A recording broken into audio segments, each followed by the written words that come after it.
సర్దార్ వల్లభాయ్ పటేల్ గారు ప్రధానమంత్రి అయ్యుంటే మన దేశం ఎంతో అభివృద్ధి చెందేది. అప్పట్లో చాలా రాజకీయ కుట్రలు జరిగి రాజకీయ పరంగా అండ్ మన దేశ స్వాతంత్ర సమరయోధుల పరంగా కూడా ఎంతో చరిత్రను కప్పెట్టారు. దేశానికి స్వరాజ్యం రావడంలో ఎంతో కృషి చేసిన మన సుభాష్ చంద్రబోస్ గారు చనిపోయారనడానికి ఎటువంటి ఆధారం లేదు. కానీ 1945లో ఒక ప్లేన్ క్రాష్ వల్ల చనిపోయారని నిర్ధారించడం జరిగింది. కానీ అక్కడ సుభాష్ చంద్రబోస్ గారికి సంబంధించిన ఏ ఆనవాళ్ళు కూడా లేవు.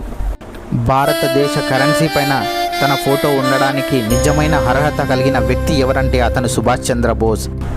స్వాతంత్రం వచ్చిన తర్వాత అప్పుడున్న రాజకీయ పార్టీ అది ఎదగడం కోసం వాళ్ళకు సంబంధించిన నాయకులను మాత్రమే హైలైట్ చేసి ఎంతోమంది స్వతంత్ర సమరయోధుల త్యాగాల గురించి మన భారతదేశంలో ఉన్న పౌరులకి తెలియకుండా వాళ్ళకు నచ్చిన వాళ్ళ పేరు పాఠ్యాంశాల్లో లిఖించి వాళ్ళ చరిత్ర వాళ్ళ గొప్పతనం గురించి మనకు నేర్పించారు. కానీ చరిత్ర ఎప్పటికైనా బయటకు రావాల్సిందే. ఎంతోమంది చరిత్రకారులు వాళ్ళు చేసిన త్యాగాల గురించి ఒకసారి చరిత్రలోకి వెళ్తే అర్థమవుతుంది.